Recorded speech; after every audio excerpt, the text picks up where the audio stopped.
Hey everyone, welcome back to the channel. My name is Rochelle from Rochelle.Handmade.Designs, and in this video we are doing a pattern review. We are doing a pattern review to my I'm So Flashy shirt dress slash duster slash cardigan, whatever you want to call this thing that I got on. And didn't I tell you how flashy it is? All right, now this is Butterick 6640. Now, before we get started, go ahead and hit the like button and subscribe button, and also turn on the notification bell so you are notified every time I upload a new video. So did I say that my name is Rochelle from Rochelle.Handmade.Designs? And in this video, we're gonna go ahead and do that pattern review for Butterick 6640. So without further ado, let's go ahead and get right on into this pattern review. All right, so the pattern description for this pattern, Butterick 6640, is semi-fitted top or dress, has button front closure, collar with build-on band. It has a back and bust dart and length, hem, sleeve, and pocket variation. Now for me, I sewed along to view C on the pattern. However, I did have to make a couple of modifications and adjustments as well, which I will talk about here shortly. Now, for view C, it has like a shaped hem, so to speak, but not too much of a shaped hem. It does have facing pieces as well. For view A, it says that it has a shaped hem, single thickness waist ties, wrong side of your fabric will show. And then for view B, you have a shaped high-low hem, wrong side of your fabric will show as well. And then there are also some pants that you can do for this pattern, which I did not do the pants for the pattern because that's not what this, what I wanted to do for this pattern. So I just sewed along to view C. All right, the sewing skills. Now for this pattern, I would say that your intermediate beginning sewers can sew this pattern together. If you know how to do a placket and make buttonholes and buttons, you got this. I mean, it's no different than sewing a button-down shirt, right? So if you know how to sew a button-down shirt and you have sewn a button-down shirt, you can tackle this pattern with no problem. Once again, it's Butterick 6640. The pattern pieces used. So for the pattern pieces, you of course going to need, I believe it was a total of 16 pieces. I'll put them all up on the screen here of the pattern pieces you will need. For some reason, I cannot find my pattern that I used at the moment, but I will definitely put the pattern pieces that you will need in order to construct this shirt dress. All right, so the notions used. So the notions that you will need in order to construct this garment will be, of course, your coordinating thread, some interfacing, and then you will need a total of 17 half-inch buttons, okay? So for me, when it comes to the notions, I used 2 red buttons, and then I used a total of 7, I believe. So I think I used a total of 16 buttons instead of 17. I think it's 16 buttons. So I used 2, or maybe it's 14 buttons. I believe it's 14 buttons. But I used 2 of the buttons for red at the sleeves. So the cuff, I'm sorry, not the sleeve, the cuff. So I used 2 red buttons here. And then I used a total of 6, I believe. 6 blue and then 6 yellow, because I just basically did 1 blue, 1 yellow, and a pattern all the way down the placket area of the dress, the shirt dress, the duster, cardigan, whatever you want to call what I have on. I paired it 2 ways. I paired it as a dress and then also as a cardigan, which you will see here shortly. The pattern sizing. So the pattern sizing was a little different because I believe the pattern comes in 6 through 14 and then 14 through 26, I believe, for this pattern. I'll also make corrections up on the screen if I'm incorrect. Now, the sides that I cut. So I cut a size 16 in this pattern, and then of course, like every video I tell you guys, that I also did some grading at the waist and also at the hip in order to fit my measurement. Now, when it comes to the hip, it does fall away from the hip. So I added a 1/2 inch That's it at the hips, only because I added at the waist. And when you are making adjustments, you don't want your line to completely kind of like go out and then come back in, because then you'll see that on the side of your garment. So I did enlarge the hips just by 1/2 inch because I needed to grade to the hips in order to have a nice curve instead of kind of like you come out and then you come back in. So I didn't want that. So that's why I added a little bit of room at the hip area. All right, so I told you the size that I cut was a size 16, and that's the size that I cut for my pattern. Any modifications? Okay, listen, the modification that I made is I chopped 10 inches off of this dress. It was still long. So just imagine if I did not chop off a total of 10 inches for this dress, it would be dragging the floor and some, you know, like, I don't know what Butterick was thinking on this pattern. I understand that an average woman is 5'5", 5'6", and I'm 5'5" 3/4. Like I said, 5'6" on a good day if I wear some nice heels. If I wear some platform shoes, then I would definitely be 5'6", but you know, I'm like a little smudge underneath 5'6". But most patterns is for your average, you know, height woman, which is 5'5" to 5'6". I think for Butterick, their average may be a 5'8", 5'9" woman. And the reason why I say that is because every time I sew a dress that's a Butterick pattern, I always have to chop off inches at the bottom because it's not tailored for us shorter women. I'm not gonna say short, I'm gonna say shorter women, because some people may say I'm not short, you know, I'm an average height woman. So yeah, I took off 10 inches for this pattern. The other modification I did is my normal. I added carriers at the side or belt loops, and I also added a tie belt.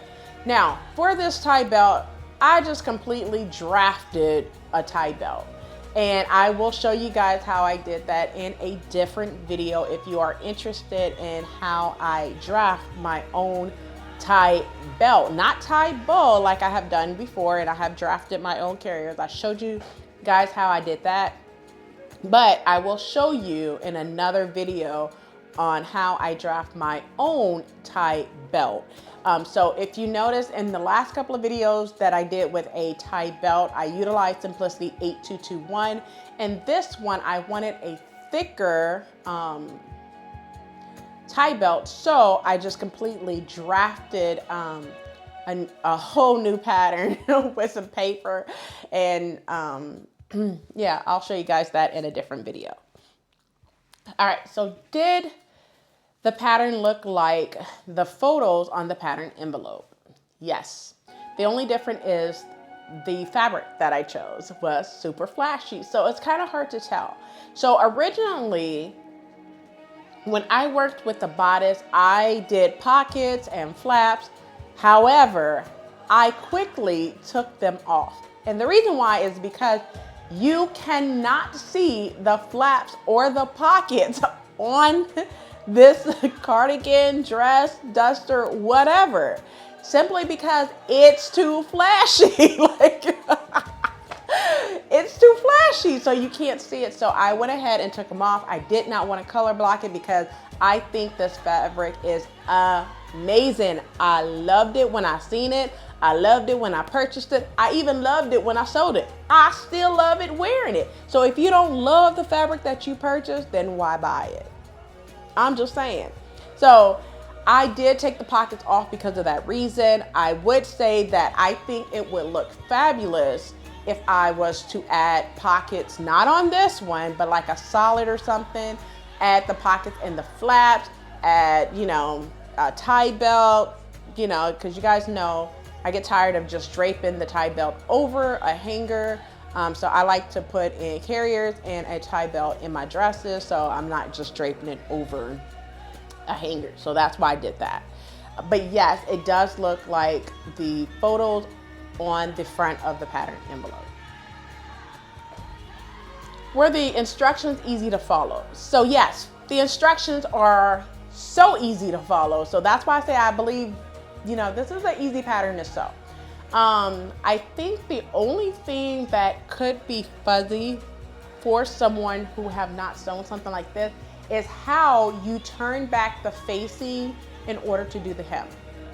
Like I said, if you have sewn a shirt, like a button-down shirt or a shirt dress, this would be super easy for you to do, period, because it's like a shirt dress. It's just a longer version of a shirt dress.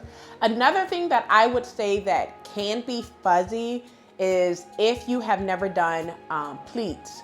So on the sleeves, you will need to do, I think it's 2 pleats right here on the sleeves. So if you have never done pleats, that could be fuzzy, but it's super easy to do. I even have a video for a skirt, on a pleated skirt, and it's the same way of doing it. For a pleated skirt, you just move one pleat over to the other side and then just baste across. If you have never done pleats, you can look up, see that video from McCall 7253 where I did that pleated skirt. The last thing that I will say that can be fuzzy if you have never sewn a shirt dress like this style would be the cuffs. If you have never sewn on cuffs, it can be a little fuzzy, but the instructions are straightforward, period, point blank. It is easy for the instructions. So this Butterick pattern, because if you looked on my What You Working On Wednesday, you guys know that on that trench coat, it was not easy to follow if you are a new beginner. However, this Butterick pattern was super easy to follow and the instructions are easy to follow. So yes, it is easy to follow. Likes and dislikes about this pattern. So the likes, there's more likes than dislikes for most of the patterns that I sew. So the likes, I like the style of this pattern. I like that this pattern reminds me of Matrix, right? So I don't even want to tell the story, but I'm gonna tell you. So my husband decided that I should do the Matrix in the beginning of the video. However, I scratched that because I was not trying to fall and break my neck, even though I did do it.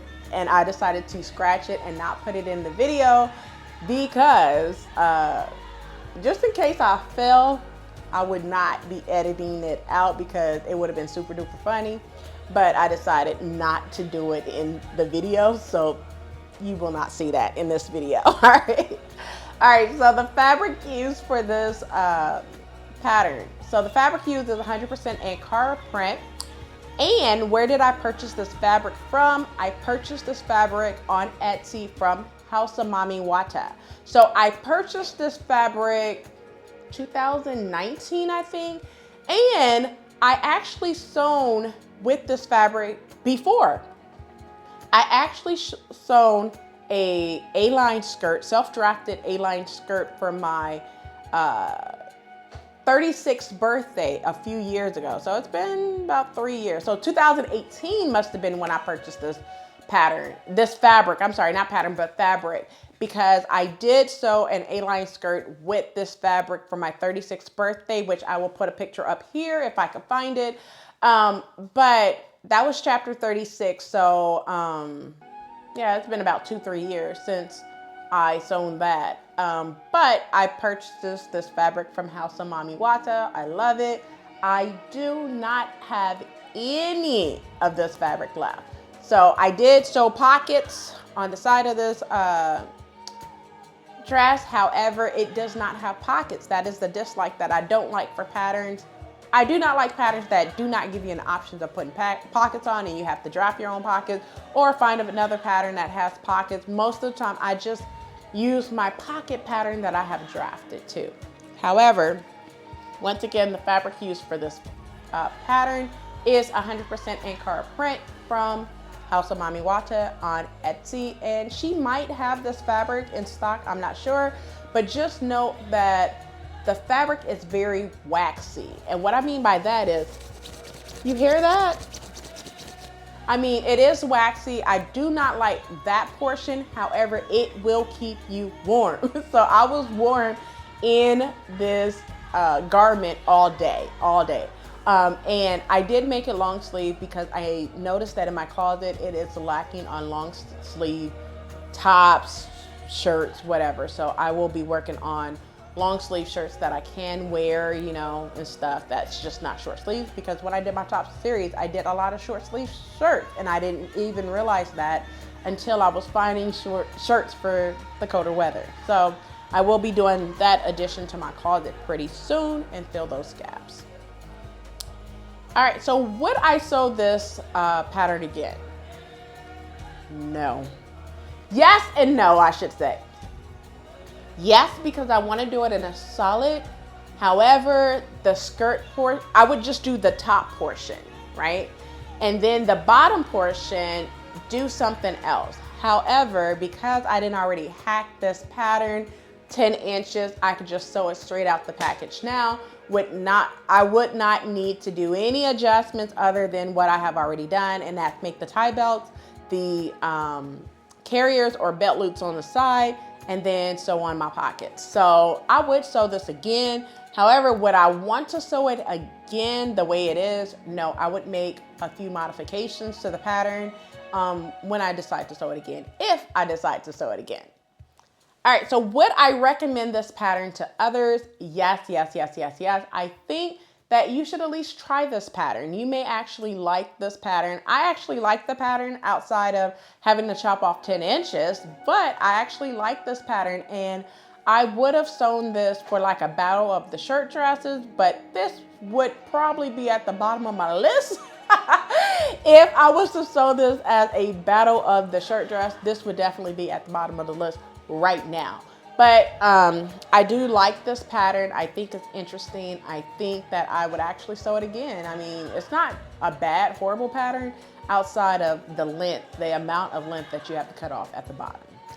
All right, so my pattern rating for this pattern. All right, so my pattern rating for this pattern is a 4.25. All right, so I took off 0.75 out of 5.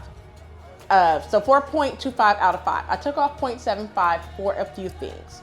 First, it does not have a pocket pattern. You guys know I love pockets. I throw everything in my pocket. So it did not have that option for you to do a pocket for your shirt dress, okay? Or duster, cardigan, whatever. All right, so I did not like that portion. I did not like that I had to chop off so many inches, okay? For this pattern. I did not like that part. The other thing that I did not like is on the skirt pieces, front and back, it does not tell you where the waistline is. So because of that, you have to assume that the waistline starts 5/8 of an inch from the top of the pattern. And then if you need to make any adjustments to your waist, make that adjustment. Because honey, if you do not make the adjustment to the skirt portion and you made an adjustment to the top portion, guess what? You may have a skirt that's a little too tight. So whatever you make to the top portion, which is the bodice portion of anything that attaches the top portion and the skirt portion, if it attaches, you have to make an adjustment to the skirt portion as well. So do not forget that either, all right? That's another thing I did not like. That's about the only thing that I didn't. Oh, and the last thing that I did not like is the way that it tells you to do the hem. So the bottom portion, when you are folding that facing back and basically, you know, sewing the facing back to make a clean finish, that is fuzzy, to be honest. It is a little fuzzy, and that's the only thing that I don't like. But because I have done so many shirt dresses and button-down shirts, I already knew what I needed to do, but that could be something fuzzy for a beginner sewer and have to unpick so many times to get it right. But outside of that, everything was great. So that is my pattern rating. That is my pattern review for Butterick 6640. So don't forget to like, comment, and subscribe. Turn on the notification bell so you are notified every time I upload a new video. So I'll catch you in the next video, and as always, keep sewing.